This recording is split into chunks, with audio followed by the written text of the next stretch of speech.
Good news good news good news. ಇಡೀ ಕರ್ನಾಟಕದಾದ್ಯಂತ ಇರುವ ರಾಜ್ಯದ ಎಲ್ಲ ರೈತರಿಗೆ ಇತ್ತೀಚೆಗೆ ಅತಿ ಹೆಚ್ಚು ಕೃಷಿ ಚಟುವಟಿಕೆಗಳಿಗೆ ಉಪಯೋಗವಾಗುತ್ತಿರುವ ಮಿನಿ ಟ್ರ್ಯಾಕ್ಟರ್. ರೈತರು 90ರಷ್ಟು ಸಹಾಯಧನ ಸಬ್ಸಿಡಿಯಲ್ಲಿ ಹೊಸ ಮಿನಿ ಟ್ರ್ಯಾಕ್ಟರ್ ಅನ್ನು ಖರೀದಿಸಿಕೊಳ್ಳಬಹುದಾಗಿದೆ. ಈ ಬಗ್ಗೆ ಕರ್ನಾಟಕ ರಾಜ್ಯ ಸರ್ಕಾರದಿಂದ ಹೊಸ ಅರ್ಜಿಗಳನ್ನು ಕರೆಯಲಾಗಿದ್ದು, ಆಸಕ್ತ ರೈತರು ಅರ್ಜಿಯನ್ನು ಸಲ್ಲಿಸಿ ಶೇಕಡ 90ರಷ್ಟು ಸಹಾಯಧನದೊಂದಿಗೆ ಹೊಸ ಮಿನಿ ಟ್ರ್ಯಾಕ್ಟರ್ ಅನ್ನು ಪಡೆದುಕೊಳ್ಳಬಹುದಾಗಿದೆ. ಇತ್ತೀಚೆಗಂತೂ ರೈತರು ಎತ್ತುಗಳಿಂದ ಕೃಷಿ ಚಟುವಟಿಕೆಗಳನ್ನು ಮಾಡುವುದು ಇತ್ತೀಚೆಗೆ ಕಡಿಮೆಯಾಗುತ್ತಾ ಬರುತ್ತಿದೆ. ರೈತರು ನಿಧಾನವಾಗಿ ಕೃಷಿ ಯಂತ್ರೋಪಕರಣಗಳಿಗೆ ಮಾರು ಹೋಗುತ್ತಿದ್ದಾರೆ. ಅಂದರೆ ಕೃಷಿ ಯಂತ್ರೋಪಕರಣಗಳನ್ನೇ ಹೆಚ್ಚಾಗಿ ಬಳಸುತ್ತಿದ್ದಾರೆ.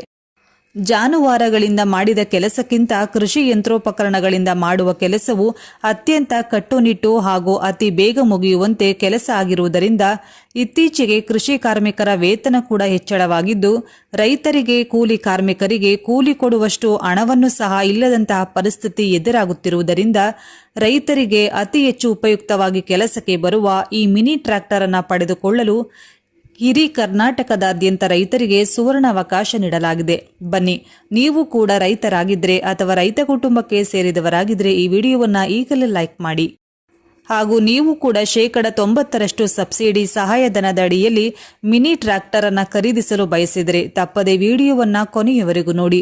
ವಿಡಿಯೋವನ್ನು ಕೊನೆಯವರೆಗೂ ನೋಡಿದರೆ ಮಾತ್ರ ಅರ್ಜಿಯನ್ನು ಎಲ್ಲಿ ಸಲ್ಲಿಸಬೇಕು, ಯಾವೆಲ್ಲ ದಾಖಲಾತಿಗಳು ಬೇಕು, ಯಾವಾಗ ನಮ್ಮ ಖಾತೆಗೆ ಸಬ್ಸಿಡಿ ಹಣ ಬರುತ್ತದೆ ಮತ್ತು ಯಾವ ಕಂಪನಿಗಳ ಟ್ರ್ಯಾಕ್ಟರ್ ಅನ್ನು ಖರೀದಿಸಿದರೆ ಈ ಸಬ್ಸಿಡಿ ಹಣ ಸಿಗಲಿದೆ, ಈ ಎಲ್ಲ ಪ್ರಶ್ನೆಗಳಿಗೆ ಈ ವಿಡಿಯೋದಲ್ಲಿ ಉತ್ತರಿಸಲಾಗಿದ್ದು ವಿಡಿಯೋವನ್ನು ಕೊನೆಯವರೆಗೂ ನೋಡಿ.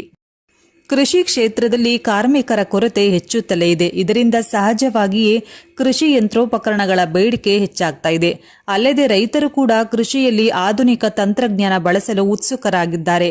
ಹೀಗಾಗಿ ರೈತರು ಕೃಷಿ ಯಂತ್ರೋಪಕರಣ ಕೊಳ್ಳಲು ಸರ್ಕಾರವೇ ಸಹಾಯಧನ ನೀಡುತ್ತಾ ಇದೆ. ಇದಕ್ಕಾಗಿ ಕೃಷಿ ಯಾಂತ್ರೀಕರಣ ಯೋಜನೆಯನ್ನ ಜಾರಿ ಮಾಡಿದೆ. ಶೇಕಡ 90ರಷ್ಟು ರಿಯಾಯಿತಿ ದರದಲ್ಲಿ ಟ್ರ್ಯಾಕ್ಟರ್ ಖರೀದಿಗೆ ಅರ್ಜಿಯನ್ನ ಆಹ್ವಾನಿಸಲಾಗಿದ್ರೆ ಸಾಮಾನ್ಯ ವರ್ಗದ ರೈತರು ಶೇಕಡ 50ರ ರಿಯಾಯಿತಿಯಲ್ಲಿ ಮಿನಿ ಟ್ರ್ಯಾಕ್ಟರ್ ಸಹಾಯಧನ ಪಡೆಯಬಹುದಾಗಿದೆ. ಆಸಕ್ತ ರೈತರು ಪಹಣಿ, ಆಧಾರ್ ಕಾರ್ಡ್, ಬ್ಯಾಂಕ್ ಪಾಸ್ ಪುಸ್ತಕ ಜೆರಾಕ್ಸ್, 2 ಭಾವಚಿತ್ರ, 100 ರೂಪಾಯಿಯ ಬಾಂಡ್ ಪೇಪರ್ನೊಂದಿಗೆ ಸ್ಥಳೀಯ ಹೋಬಳಿಯಲ್ಲಿರುವ ರೈತ ಸಂಪರ್ಕ ಕೇಂದ್ರಗಳಿಗೆ ಭೇಟಿ ನೀಡಿ ಅರ್ಜಿಯನ್ನ ಸಲ್ಲಿಸಬಹುದೆಂದು ಸರ್ಕಾರ ತಿಳಿಸಿದೆ. ಈ ಬಗ್ಗೆ ಹೆಚ್ಚಿನ ಮಾಹಿತಿಗಾಗಿ ಹತ್ತಿರದ ರೈತ ಸಂಪರ್ಕ ಕೇಂದ್ರ ಮತ್ತು ಸಹಾಯಕ ಕೃಷಿ ನಿರ್ದೇಶಕ ಕಚೇರಿಯನ್ನು ಕೂಡ ಸಂಪರ್ಕಿಸಬಹುದು.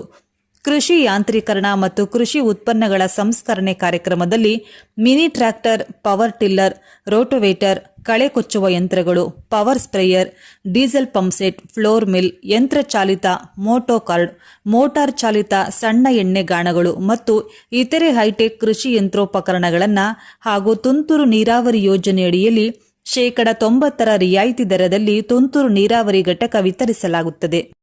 ಇದರೊಂದಿಗೆ ಕೃಷಿ ಭಾಗ್ಯ ಯೋಜನೆಯನ್ನ ಕೂಡ ಅರ್ಹ ರೈತರಿಗೆ ನೀರು ಸಂಗ್ರಹಣಾ ರಚನೆ, ಕೃಷಿ ಹೊಂಡದ ಸುತ್ತ ತಂತಿ ಬೇಲಿ ನಿರ್ಮಾಣ, ಹೊಂಡದಿಂದ ನೀರೆತ್ತಲು ಡೀಸೆಲ್ ಅಥವಾ ಸೋಲಾರ್ ಪಂಪ್ಸೆಟ್ ಮತ್ತು ಬೆಳೆಗೆ ನೀರಾಯಿಸಲು ಸೂಕ್ಷ್ಮ ನೀರಾವರಿ ಘಟಕಗಳ ಸೌಲಭ್ಯಗಳನ್ನು ಸಾಮಾನ್ಯ ರೈತರಿಗೆ ಶೇಕಡ 80ರ ಸಹಾಯಧನದಲ್ಲಿ ಅಥವಾ ಪರಿಶಿಷ್ಟ ಜಾತಿ ಮತ್ತು ಪರಿಶಿಷ್ಟ ಪಂಗಡದ ರೈತರಿಗೆ ಶೇಕಡ 90ರ ಸಹಾಯಧನದ ಅಡಿಯಲ್ಲಿ ನೀಡಲಾಗುತ್ತೆ.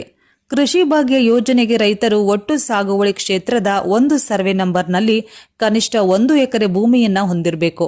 ಕಳೆದ ವರ್ಷಗಳಲ್ಲಿ ಕೃಷಿ ಭಾಗ್ಯ ಯೋಜನೆ ಅಥವಾ ಇನ್ಯಾವುದೇ ಯೋಜನೆಯಡಿ ಕೃಷಿ ಹೊಂಡ ಫಲಾನುಭವಿಯಾಗಿದ್ದ ರೈತರು ಈ ಯೋಜನೆಗೆ ಅರ್ಹತೆಯನ್ನು ಹೊಂದುವುದಿಲ್ಲ.